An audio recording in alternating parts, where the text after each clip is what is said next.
ನಗಬೇಕು, ನಕ್ರೆ ಬಹಳ ಒಳ್ಳೇದು ಅಂದ್ರೆ ಏನ್ ನೋಡಿ ನಗೋದು? ನಮ್ಮಲ್ಲಿ ಬೇಕಾದಷ್ಟಿದೆ ರೀ. ಇವತ್ತಿನ ದಿವಸ ಬೆಂಗಳೂರನ್ನೇ ತಗೊಳ್ಳಿ, ಏನೇನಾಗುತ್ತೆ ನಮ್ಮಲ್ಲಿ. ಕಸ ಎಸಿತಾವ್ರಿ, ಏನ್ ಸ್ಟೈಲಲ್ಲಿ ಕಸ ಎಸಿತಾವ್ರೆ.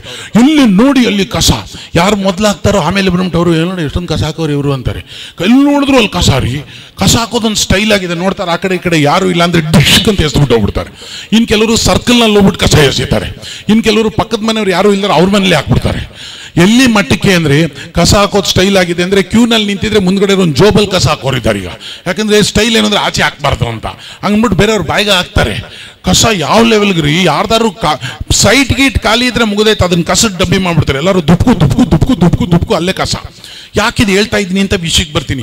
ಕಸ ಎಲ್ಲೆಲ್ಲಿ ಅಲ್ಲೇ ಸಿಬೇಡಿ ಇಲ್ಲೇ ಸಿಬೇಡಿ ಏನೇನೋ ಅಂತಾರೆ, ಆದ್ರೂ ಎಲ್ಲರೂ ಕಸ ಎಸಿತಾರೆ. ಪಕ್ಕದ ಮನೆಯವ್ರು ಯಾರು ಇಲ್ಲ ಅಂದ್ರೆ ಬಾಗ್ಲ ಹತ್ರ ಹೋಗಿ ಇಟ್ಬಿಟ್ಟು ಬಂದ್ಬಿಡ್ತಾರೆ. ಏನೋ ಬಾಂಬ್ ಇಟ್ಟಂಗೆ.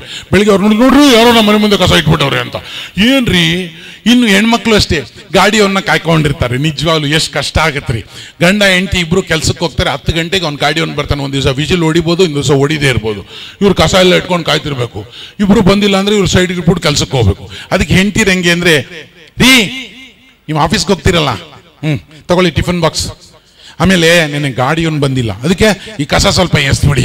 ಅವ್ರು ನೋಡ್ಬೇಕು ಕಸ ಎಸ್ ಸ್ಕೂಟರ್ ಆ ಕಡೆ ಈ ಕಡೆ ನೋಡ್ತಾರೆ, ಯಾರು ಇಲ್ಲ ಅಂದ್ರೆ ಡಿಶಕ್ ಅಂತ ಎಸ್ಬಿಟ್ಟು ಹೋಗ್ಬಿಡ್ತಾರೆ. ಹಿಂಗೆ ಮೊನ್ನೆ ಒಬ್ರು ಎಸ್ಬಿಟ್ರು, ಆಫೀಸ್ಗೆ ಹೋಗಿ ನೋಡ್ತಾರೆ ಟಿಫನ್ ಬಾಕ್ಸೇ ಇಲ್ಲ, ಎಸ್ಬಿಟ್ಟವ್ರೆ. ಹೌದ್ರಿ, ಕಸದ್ ಏನ್ ಸ್ಟೈಲ್ ಆಗಿದೆ ಅಂದ್ರೆ. ಇನ್ ಕಾರಲ್ಲಿ ಕಸ ಎಸಿವ್ರು ನೋಡ್ಬೇಕು, ಸುಮ್ಮನೆ ಕಾರಲ್ಲಿ ಇರ್ತಾರೆ ಅಂತ 2 ಮಿರರ್ ನೋಡ್ತಾರೆ, ಯಾರು ಇಲ್ಲ ಅಂದ್ರೆ ದೊಡ್ಡ ಕಸ ಅಂತ ಎಸ್ಬಿಟ್ಟು ಹೋಗ್ಬಿಡ್ತಾರೆ. ಮಿರರಲ್ಲಿ ನೋಡ್ತಾರೆ ಮಗುನೇ ತಾಚಿ ಹಾಕ್ಬಿಟ್ಟವ್ರೆ. ಏನ್ ಮಾಡ್ಬೋದ್ರಿ ಇದಕ್ಕೆ? ನಿಜವಾಗ್ಲೂ ಸುಮ್ಮನೆ ನಾವು ಕ್ವಶನ್ಸ್ ಹೇಳ್ತೀವಿ, ಪ್ರಾಬ್ಲಮ್ಸ್ ಹೇಳ್ತೀವಿ, ಸಾಲ್ವೇಷನ್ ಬೇಕಲ್ಲ. ₹1 1 kg ಅಕ್ಕಿ ಕೊಟ್ಟಿದ್ದಾರೆ ಅಂತ ಹೇಳಿದೆ, ಯಾಕೆ ಹಿಂಗಾಗಬಾರ್ದು?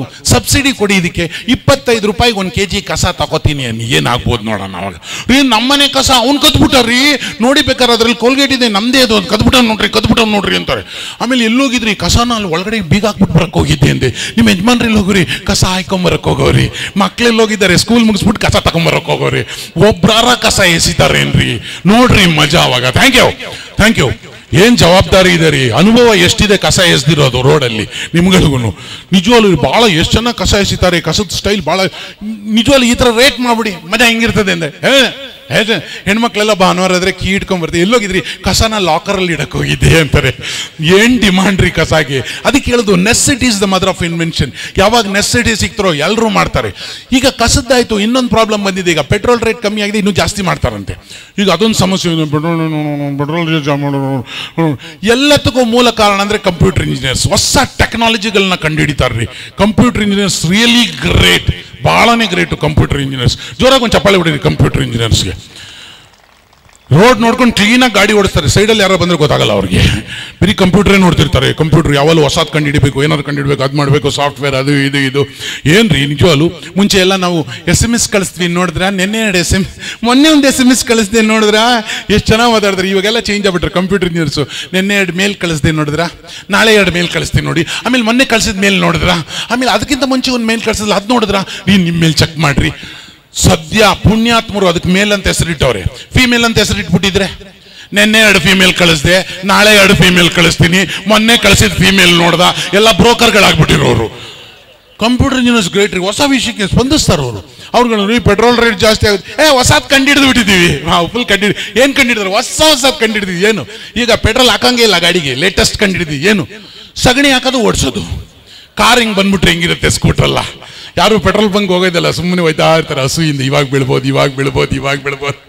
ಹಸು ಸಾಕಿರೋ ರೈತರ ಆಗ್ಬಿಟ್ಟು, ಸಾರ್ 2 ಬುಟ್ಟಿ ಸಗಣಿ ಕೊಡ್ತೀರಾ, ತಿರುಪ್ತಿಗೆ ಹೋಗ್ಬೇಕಾಯ್ತು ಅದು. ಅಯ್ಯೋ ನಾವೇ ಧರ್ಮಸ್ಥಳಕ್ಕೆ ಹೋಗಿ ಕಟ್ಟಿದ್ದೀವಿ, ಕೊಡಕ್ಕಾಗಲ್ಲ ಹೋಗಪ್ಪ ಅಂತಾರೆ. ಏನ್ ಡಿಮಾಂಡ್ ಇರ್ತದ್ರಿ. ಹಸು ಸುಮ್ಮನೆ ಹೋಗ್ತಾ ಇದ್ರೆ ಎಲ್ರು ಹಸು ಪಕ್ಕದಲ್ಲಿ ಇಬ್ರು ಹೋಗ್ತಾ ಇರ್ತಾರೆ ರೈತರು, ಮುಟ್ಟಬಾರ್ದು ಅಂತ. ಅವರು ಹಸು ಹಂಗೆ ಕಳ್ಸಿರಲ್ಲ, ಲಾಕ್ ಗೀಕ್ ಹಾಕಿ ಕಳ್ಸಿಬಿಟ್ಟಿರ್ತಾರೆ. ಈ ಫೋನ್ಗೆ ಲಾಕ್ ಆಗ್ತಿರಲ್ಲ ಆ ಥರ. ಅದು ಎಮ್ಮೆ ತೆಗಿಯಲ್ಲ, ಹೋಯ್ತಾ ಇರು.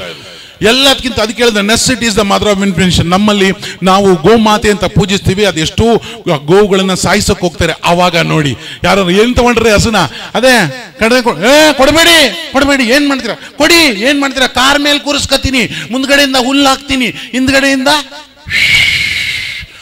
ಏನ್ ಡಿಮಾಂಡ್ ಬರುತ್ತೆ ಅವಾಗ ಸಗಣಿಗೆ. ಏನ್ ಅಂಗಡಿಯಲ್ಲಿ ಮಾರ್ತಿರ್ತೀವಿ, ಇದು 25 ಕಿಲೋಮೀಟರ್ಸ್ ಆಡಿ ಕಾರ್ಗೆ, ಇದು ಮಾರುತಿ ಕಾರ್ಗೆ, ಇದು MA ಸಗಣಿ ಅಂಬಾಸಿಡರ್ಗೆ ಆಗ.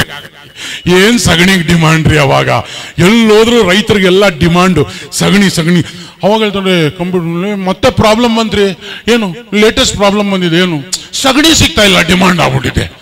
ಅವಾಗ ಕಂಪ್ಯೂಟರ್ ಇಂಜಿನಿಯರ್ಸ್ ಕಂಡಿಡ್ತಾರೆ, ನಾವು ಲೇಟೆಸ್ಟ್ ಕಂಡಿಡ್ದಿದ್ವಿ, ಏನು ಹಸು ಸಗಣಿನೇ ಬೇಕು ಅಂತೇನಿಲ್ಲ. ಆವಾಗ ನೋಡ್ಬೇಕ್ರಿ ಮಜಾ. ನೀವು ಯಾರ ಮನೆಗೆ ಗೆಸ್ಟ್ ಬಂದ್ರೆ ಅತಿಥಿ ದೇವೋ ಭವ, ಇಲ್ಲೇ ಇರ್ಬೇಕೆಲ್ಲೋ ಬರ್ದೇವು, ಬನ್ನಿ ಬನ್ನಿ ಬನ್ನಿ ಬನ್ನಿ ಬನ್ನಿ, ರಸ್ತೆಯಲ್ಲಿರೋರೆಲ್ಲ ಕರ್ಕೊಂಡೋಗ್ರೆ ಬನ್ನಿ ನಮ್ಮ ಮನೆಗೆ, ಬನ್ನಿ ನಮ್ಮ ಮನೆಗೆ. ಏನ್ ಮಜಾ ಇರ್ತದ್ರಿ ಅವಾಗ. ನಿಮ್ಮ ಯಜಮಾನ್ರು ಎಲ್ಲೋದ್ರು, ಆಫೀಸ್ಗೆ ಹೋಗಿದ್ದಾರೆ, ಬರ್ತಾರೆ, ಇವ್ರು 4:15ಗೆ ಬರ್ತಾರೆ, ಇಲ್ಲ ಫೋನ್ ಮಾಡಿ, ಇಲ್ಲ ಬಂದೇ ಬರ್ತಾರೆ, ಹಲೋ ರೀ ಎಲ್ಲೂ ಹೋಗ್ಬಾರ್ದು, ಇಲ್ಲೇ ಬರ್ಬೇಕು ನೀವು. ಮಕ್ಕಳನ್ನ ಸ್ಕೂಲ್ಗೆ ಕಳಿಸ್ಬೇಕಾದ್ರೆ ಹೆಂಗೆ ಫುಲ್ ಯೂನಿಫಾರ್ಮ್ ಹಾಕ್ಬಿಟ್ಟು ಬೆಲ್ಟ್ ಹಾಕ್ಸ್ಬಿಟ್ಟು ಒಂದು ಬೀಗ ಹಾಕ್ಬಿಟ್ಟು ಕಳಿಸ್ತಾರೆ, ಎಲ್ಲೂ ಹೋಗ್ಬಾರ್ದು ಇಲ್ಲೇ ಬರ್ಬೇಕು ಅಂತ. ಏನ್ ಡಿಮಾಂಡ್ ರೀ ಅವಾಗ. ನೋಡ್ಬೇಕು ನೀವು, ರಸ್ತೆನಲ್ಲಿ ನೀವು ಹೋಗ್ರಿ, ಶಿವಾಜಿನಗರ, ಗೋರಿಪಾಳ್ಯ ರಸ್ತೆಲಿ ಎಲ್ಲ ಫುಲ್ हमारे बच्चे को मैं रोड में नहीं छोड़ रहे भाई, हमें खाली बाटल में रख लेंगे भाई, कब काम आता मालूम नहीं हुई, हाल चले सुनने कितना तो भी खला हमारा छोकरा घर को जाता सुनने, काम भी जाता नहीं. ओ ಏನ್ ಡಿಮಾಂಡ್ ರೀ ಅವಾಗ. ರೋಡ್ ಎಲ್ಲ ಪರ್ಫೆಕ್ಟ್ ಕ್ಲೀನ್. ನೋಡ್ಬೇಕು ನೀವು, ಕಸ ಎಲ್ಲೂ ಹಾಕಲ್ಲ ನಮ್ಮ ಹುಡುಗರು, ಫುಲ್ ಕ್ಲೀನ್. ಇಲ್ಲಿ ನಮ್ಮ ಇನ್ನೊಂದು ವರ್ಷನ್ ಇದೆ, ನಮ್ಮ ಪೊಲೀಸ್ನವರು ನಿಜವಾಗ್ಲು ಏನ್ ಗ್ರೇಟ್ ರೀ ಪೊಲೀಸ್ನವರು. ಒಂದು ದಿನ ಪೊಲೀಸ್ ಇಲ್ಲ ಅಂತ ಯೋಚನೆ ಮಾಡಿ ನೋಡಿ, ಸುಮ್ಮನೆ ಯೋಚನೆ ಮಾಡಿ. ಒಂದು ದಿವಸ ಪೊಲೀಸ್ ಇದ್ದಾಗಲೇ ಇಷ್ಟು ಕಷ್ಟ. ಇವತ್ತು ನೋಡಿ ಪೊಲೀಸ್ನವ್ರೆಲ್ಲ ಬಂದರೆ, ಮಹಿಳಾ ಪೊಲೀಸ್ ಎಲ್ಲ ಬಂದಿದ್ದಾರೆ. ಪೊಲೀಸ್ನವ್ರು ಎಷ್ಟು ಗ್ರೇಟ್ ರೀ, ಹ್ಯಾಟ್ಸ್ ಆಫ್ ನಿಜವಾಗ್ಲು ಪೊಲೀಸ್ನವ್ರು. ಎಷ್ಟು ಕಷ್ಟ ಇದೆ ಅವ್ರಿಗೆ. ನೈಟ್ ಡ್ಯೂಟಿ ಮಾಡ್ತಾರೆ, ಡೇ ಡ್ಯೂಟಿ ಮಾಡ್ತಾರೆ. ಯಾರೋ ಸ್ವಲ್ಪ ಮಲ್ಕೊಂಬಿಡ ನೋಡ್ರಿ ಅಂತಾರೆ. ಅರೆ ಪಾಪ ಪೊಲೀಸ್ನವ್ರು ಮನುಷ್ಯರಲ್ಲ, ಅವ್ರು ಮಲ್ಕೋತಾರೆ, ಎದ್ದು ಕೆಲಸ ಮಾಡ್ತಾರೆ, ಪಾಪ ಕಷ್ಟ ಇದೆ. ಅಂತ ಪೊಲೀಸ್ನವ್ರ ಬಗ್ಗೆನೂ ಒಂದಷ್ಟು ಹಾಸ್ಯ ಮಾಡಿದ್ರೆ ಹೆಂಗಿರುತ್ತೆ. ಮೊನ್ನೆ ಪೊಲೀಸ್ನವರೆಲ್ಲ 8 ಜನ ನಡ್ಕೊಂಬರ್ತಿದ್ರು, ಸುಸ್ತಾಗ್ಬಿಟ್ಟು ನೋಡಿ ಮುಗಿಸ್ಕೊಂಡು ಫುಲ್ ಮನೆಗೆ ಹೋಗ್ತಾ ಇದ್ರು. 8 ಜನ ಟೋಪಿ ಗಿಪ್ಪಿ ತಗೊಂಡು ಅವರೇ ಬೀಸ್ಕೊಂಡು ಹೋಗ್ತಾ ಇದ್ರು. ಅಲ್ಲೆಲ್ಲೋ ಒಂದು ದೊಡ್ಡ ಬಾವಿ ಒಳಗಡೆಯಿಂದ ಸೌಂಡ್, ಕಾನ್ಸ್ಟೇಬಲ್ ಪಾಪ ಅವ್ರು ಮರ್ತೋದ್ರು, ಡ್ಯೂಟಿ ಮುಗಿದಾಯ್ತು. ಆದ್ರೂ ಹಗ್ಗ ಕೊಡು ಅಂತೇಳಿ ಒಂದು ದೊಡ್ಡ ಹಗ್ಗ ಇಸ್ಕೊಂಡು ಹಾಕಿ ದರ್ರ ದರ್ರ ದರ್ರ ದರ್ರ ದರ್ರ ದರ್ರ ಒಳಗಡೆ ಹಾಕಿದ್ರು. ಯಾರೋ ಹಿಡಿದ್ರು, ದರ್ರ ದರ್ರ ದರ್ರ ದರ್ರ ದರ್ರ ದರ್ರ ಮೇಲೆ ಎಳೆದ್ರು. ಇನ್ನೇನ್ ಮೇಲ್ ಬರ್ಬೇಕು ನೋಡಿದ್ರೆ ಸಬ್ ಇನ್ಸ್ಪೆಕ್ಟ್ರು ಹಗ್ಗ ಬಿಟ್ರು, ಸೆಲ್ಯೂಟ್ ಹೊಡೆದ್ರು ಬಿದ್ದ ಕೇಳಿಕೆ. ಇಮ್ಯುನಿಟಿ SP ಸಾಹೇಬ್ರು ಬಂದ್ರು, ಹುಡುಗಾಟ ಆಡ್ತೀರಾ, ನಮ್ಮವ್ರು ಬಿದ್ದವ್ರೆ ಇರ್ರಿ ಅಂತೇಳಿ SP ಅವರೇ ನಿಂತು ಹಗ್ಗ ಹಾಕಿದ್ರು ಒಳಗಡೆ. ಇನ್ಸ್ಪೆಕ್ಟರ್ ಹಿಡಿದ್ರು, ದರ ದರ ದರ ಮೇಲೆ ಎಳೆದ್ರು. ಬಂದ ತಕ್ಷಣನೇ ನೋಡಿದ್ರು SP ಸಾಹೇಬ್ರು ಹಗ್ಗ ಬಿಟ್ರು, ಸೆಲ್ಯೂಟ್ ಹೊಡೆದ್ರು, ಮತ್ತೆ ಬಿದ್ದ ಕೆಳಗೆ. ಇದರ ಅರ್ಥ ಏನು ಅಂದ್ರೆ, ಪ್ರಾಣ ಹೋದ್ರು ನಮ್ಮ ಪೊಲೀಸ್ನವರು ಶಿಸ್ತು ಬಿಡೋದಿಲ್ಲ.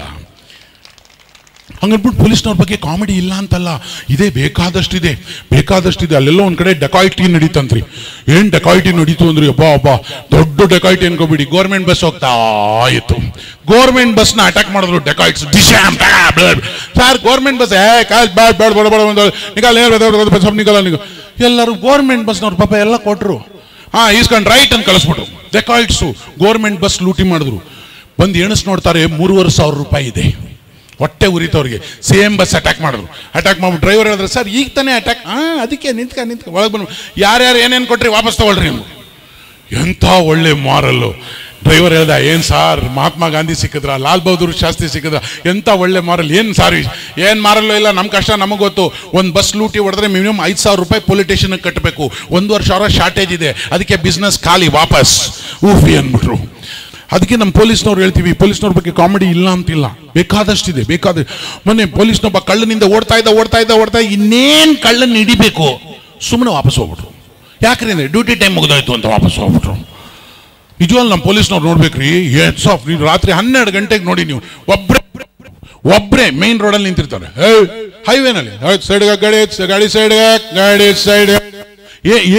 ರಾತ್ರಿ 1 ಗಂಟೆಗೆ ಬಂದೂಕ ಕೊಟ್ಟಿರಲ್ಲ, ಬಂದೂಕ ಕೊಟ್ಟರು ಬುಲೆಟ್ ಕೊಟ್ಟಿರಲ್ಲ. ಮಾಸ್ಟರ್ ರೆಡ್ಡಿ ಅವ್ರು ಹೇಳ್ದಂಗೆ ಕೊಟ್ಟಿದ್ರು, ಹೊಡಿಯಕ್ಕೆ ಪರ್ಮಿಷನ್ ಕೊಟ್ಟಿರಲ್ಲ. ಪಾಪ ಇಟ್ಕೊಂಡು ಅವ್ರೇನು ಮಕ್ಕಳು ಬಂಬುದ್ಗ ಓಡಾಡ್ಕೊಂಡು ಇರ್ಬೇಕು, ಅದನ್ನ ಎತ್ಕೊಂಡು. ಅಂಥವ್ರಿಗೆ ಬಂದೂಕನೇ ಕೊಡಲ್ಲ, ಒಂದೇ ಒಂದು ಕಡ್ಡಿ ಇಟ್ಕೊಂಡಿರ್ತಾರೆ. ಕಾಫಿ ಕುಡಿಯಕ್ಕೆ ಹೋದ್ ಮರ್ತ ಹೋಗ್ಬಿಟ್ರೆ ಅದು ಹೋಯ್ತು. ಸುಮ್ಮನೆ ಏನ್ ಧೈರ್ಯ ಅಂದ್ರೆ, ಧೈರ್ಯ ಇದೆ. ಹೆಗಲ್ ಮೇಲೆ 3 ಅಕ್ಷರ ಇದೆ ರೀ, ಕರ್ನಾಟಕ ಸ್ಟೇಟ್ ಪೊಲೀಸ್. ಇಡೀ ಕನ್ನಡಿಗರು ನನ್ನ ಜೊತೆ ಇದ್ದಾರೆ ಅನ್ನೋ ಧೈರ್ಯ ಇದೆ. ಬಿಟ್ಕೊಡ್ಬೇಡಿ ನಮ್ಮ ಪೊಲೀಸ್ ಅವ್ರನ್ನ, ಅವ್ರು ನಮಗೋಸ್ಕರ ಇದ್ದಾರೆ. ಅವ್ರು ನಮ್ ನೋಡ್ಕೊಳಕ್ಕಿರೋದೇ ಹೊರತು ಶಿಕ್ಷಿಸೋದಕ್ಕಲ್ಲ. ಇನ್ನು ಪೊಲೀಸು ನಮ್ಮ ಜೀವನದಲ್ಲಿ ಏನೇನು ಬರಲ್ಲ ರೀ, ಎಲ್ಲದ್ರ ಬಗ್ಗೆ ಹಾಸ್ಯ ಬರುತ್ತೆ. ಆದ್ರೆ ಮೊಬೈಲ್ ಬಗ್ಗೆ ರೀ, ಏನ್ ಮೊಬೈಲ್ ರೀ, ಈಗ ನಿಜವಾಗ್ಲೂ ಬಹಳ ಗ್ರೇಟ್. ಮೊಬೈಲ್ ಮಾತ್ರ ನೀವು ತಗೊಳ್ಬೇಕಾದ್ರೆ ಸ್ವಲ್ಪ ಕಾಯಿರಿ ಅಂತ ಹೇಳ್ತಾರೆ, ಕಾಯಲ್ಲ. ಮೊಬೈಲು ಮದುವೆ ಎರಡೂ ಒಂದೇ ರೀ. ಯಾಕೆಂದ್ರೆ ಹೆಂಗೋ ತಗೊಂಡ್ಬಿಡ್ತಾರೆ, ತಗೊಂಡ್ಮೇಲೆ ಸ್ವಲ್ಪ ಕಾದ್ ನೋಡಿದ್ರೆ ಇನ್ನೂ ಚೆನ್ನಾಗಿರೋದು ಸಿಗುತ್ತೆ, ಹೊಸ ಮಾಡಲ್ ಸಿಗ್ಬೋದು ಅಂತ. ಅದಕ್ಕೆ ಏನ್ ಮಾಡ್ತಾರೆ, ಮೇಲ್ಗಡೆ ಕವರ್ ಚೇಂಜ್ ಮಾಡ್ಕೊಂಡು ಆನಂದ ಪಟ್ಕೋಬೇಕಷ್ಟೇ, ಏನು ಮಾಡೋಕ್ಕಾಗಲ್ಲ. ಅದೇ ರೀತಿ ಒಳ್ಳೊಳ್ಳೆ ಬಟ್ಟೆ ಹಾಕಿಸ್ಕೊಂಡು ಆನಂದ ಪಡಿ, ಇನ್ನೇನು ಮಾಡೋಕ್ಕಾಗಲ್ಲ. ಮದುವೆನೂ ಇದು ಒಂದೇನೆ. ಆದ್ರೆ ಇನ್ನೊಂದಿದೆ, ಏನು ಅಂದ್ರೆ ಈ ಮದುವೆ ಆಗ್ಬಿಟ್ಟು ಹೊರಗಡೆ ಹೋಗೋದು, ನಾವು ಜೀವನದಲ್ಲಿ ಆಟೋ ರಿಕ್ಷಾ ಸ್ಕೂಟರ್ನ ಕಂಪೇರ್ ಮಾಡ್ದಂಗೆ, ಈ ಸ್ಕೂಟರ್ ಏನಂದ್ರೆ ಬ್ಯಾಚುಲರ್ ಲೈಫ್, ಎಲ್ಲಿ ಬೇಕಾದ್ರೆ ಅಂತ ಹೋಗ್ಬೋದು, ಎಲ್ಲಿ ಬೇಕಾದ್ರೂ ಪಾರ್ಕ್ ಮಾಡ್ಬಿಡೋದು, ಅದನ್ನ ಅಲ್ಲೇ ಬಿಟ್ಬಿಟ್ಟು ನಡ್ಕೊಂಡು ಆಮೇಲೆ ಹಂಗೆ ಹೋಗ್ಬಿಡ್ಬೋದು, ಯಾರನ್ನ ಬೇಕಾದ್ರೂ ಕೂರ್ಸ್ಕೊಂಡು ಹೋಗ್ಬೋದು, ಹೆಲ್ಮೆಟ್ ಹಾಕಿದ್ರೆ ಇಬ್ರು ಯಾರು ಒಂದು ಗೊತ್ತಾಗಲ್ಲ, ಸಂಬಂಧಗಳಿಲ್ಲದೆ ಹೋದ್ರು ಸಂಬಂಧ ಬೆಳ್ಕೊಂಡ್ಬಿಡುತ್ತೆ. ಸ್ಕೂಟ್ರೋದು ಯಾಕಂದ್ರೆ ಬ್ಯಾಚುಲರ್ ಹೋದ ನಿಲ್ಲಿಸ್ದ, ಯಾರನ್ನ ಬೇಕಾದ್ರೂ ಕೂರಿಸ್ದ, ಅಲ್ಲೋದ ಇಲ್ಲೋದ. ಈ ಮದುವೆ ಆದ್ಮೇಲೆ ಆಟೋ ರಿಕ್ಷಾ ಇದ್ದಕ್ಕೆ ಪರ್ಮಿಷನ್ ಇಲ್ಲದೆ ಗಾಡಿ ಒಳಗೆ ಹತ್ತಂಗಿಲ್ಲ. ಆಮೇಲೆ ಅವ್ರು 1.5 ಕೇಳಿದ್ರು ಕೊಡಬೇಕು, ಯಾವಾಗ ಏನಾಗುತ್ತೋ ಗೊತ್ತಿಲ್ಲ, ಇಡೀ ಸೌಂಡ್ ಮಾಡ್ಕೊಂಡ್ರ ಎಲ್ಲರಿಗೂ ಗೊತ್ತಾಗುತ್ತೆ ಒಳಗೆ ಯಾರು ಕೂತವ್ರಿ ಅಂತ. ಅದಕ್ಕೆ ಸಂಬಂಧಗಳಿರುತ್ತೆ. ನಮ್ಮ ಜೀವನದಲ್ಲಿ ಸಂಬಂಧಗಳು ಬಹಳ ಚೆನ್ನಾಗಿ ಇಟ್ಕೊಬೇಕು. ಆದರೆ ನಮ್ಮ ಸ್ವಾಮೀಜಿಗಳೆಲ್ಲ ಬೆಳಿಗ್ಗೆ ಟಿವಿಲಿ ಬಹಳಷ್ಟು ಜನ ಬರ್ತಾರೆ, ಎಲ್ಲರೂ ಹೇಳ್ತಾರೆ, ಒಳ್ಳೇದು ಹೇಳ್ತಾರೆ ಬಿಡಿ, ಒಳ್ಳೊಳ್ಳೆ ಸ್ವಾಮೀಜಿಗಳು ಇದ್ದಾರೆ, ಇಲ್ಲ ಅಂತಿಲ್ಲ. ಆದರೆ ನಾವೆಲ್ಲ ಬೆಳಿಗ್ಗೆ ಆದರೆ ಆ ಸ್ವಾಮೀಜಿ, ಈ ಚಾನಲ್ ಯಾವ ಸ್ವಾಮೀಜಿ, ಆ ಚಾನಲ್ ಯಾವ ಸ್ವಾಮೀಜಿ, ರಾತ್ರಿ ಆದರೆ ಏನು ಕೆಲಸ, ಇಲ್ಲೇನು ಕ್ರೈಮು ಅಲ್ಲೇನು ಕ್ರೈಮು, ನಮ್ಗೆ ಇದೇ ಇರೋದು. ಬೆಳಿಗ್ಗೆ ಆದರೆ ಸ್ವಾಮೀಜಿಗಳು ಒಬ್ಬೊಬ್ಬರು ಒಂದೊಂದು ಥರ ಹೇಳ್ತಾರೆ, ಹಾಳಾಗೋಗ್ತೀರಿ, ಏನು ಹೋಗ್ಬೇಡಿ, ಅದು ಏನಾಗುತ್ತೆ ಅಂತ ಮಾತಾಡ್ತಾರೆ, ಪಾಪ ಅದು ಹಾಕೋಬೇಡಿ, ನೈಟ್ ಹಾಕೊಂಡು ಹೋಗ್ಬೇಡಿ, ತೊಂದರೆ ಆಗುತ್ತೆ ಅಂತ. ನಾನು ಹೇಳ್ತೀನಿ, ಯಾವ ಸ್ವಾಮೀಜಿ ಹೇಳೋದಾರು ಕೇಳಿ ಪರವಾಗಿಲ್ಲ, ಆದ್ರೆ ಯಾವ ದೇವಸ್ಥಾನಕ್ಕೆ ಹೋಗದೆ ಹೋದ್ರೂ ಪರವಾಗಿಲ್ಲ, ಎಲ್ಲೋಗಿ ಅಭಿಷೇಕ ಮಾಡದೆ ಹೋದ್ರೂ ಪರವಾಗಿಲ್ಲ. ನೀವು ತಿರುವಣ್ಣಾಮಲೆಗೆ ಹೋಗಿ 1 ವಾರ ನಿಂತ್ಕೊಂಡು ಅಲ್ಲಿ ಅಭಿಷೇಕ ಮಾಡಿ, ಅನ್ನ ಮಾಡಿ, ಸಮುದ್ರಕ್ಕೆ ಹೋಗಿ ಇನ್ನೆಲ್ಲೋ ನೀರನ್ನೆಲ್ಲ ಹಾಕಿ, ಅದೇನೋ ಕಾಳು ತಗೊಂಡ್ಬಂದು ಇನ್ನೆಲ್ಲೋ ಹಾಕಿ, ಯಾವುದೋ ತೆಂಗಿನ ಮರ ಹತ್ತಿ ಅಲ್ಲಿರೋ ಗರಿನೆಲ್ಲ ಕಿತ್ತಿ ಇನ್ನೆಲ್ಲೋ ತಗೊಂಡು, ಇದು ಯಾವುದು ಮಾಡದೆ ಹೋದ್ರೂ ಪರವಾಗಿಲ್ಲ. ಮನೆಯಲ್ಲಿ ದೇವ್ರ ಫೋಟೋ ಇಡದೆ ಹೋದ್ರೂ ಪರವಾಗಿಲ್ಲ, ಇಟ್ಟರು ಪೂಜೆ ಮಾಡದೆ ಹೋದ್ರೂ ಪರವಾಗಿಲ್ಲ. ಮನೆಯಲ್ಲಿರೋ ತಂದೆ ತಾಯಿಗಳಿಗಿಂತ ದೊಡ್ಡ ದೇವರು ಇನ್ಯಾವುದೂ ಇಲ್ಲ. ಮೊದಲು ಅವ್ರನ್ನ ಪೂಜಿಸಿ, ಆಮೇಲೆ ಯಾವ ದೇವರನ್ನ ಬೇಕಾದ್ರೂ ಪೂಜಿಸಿ. Thank you.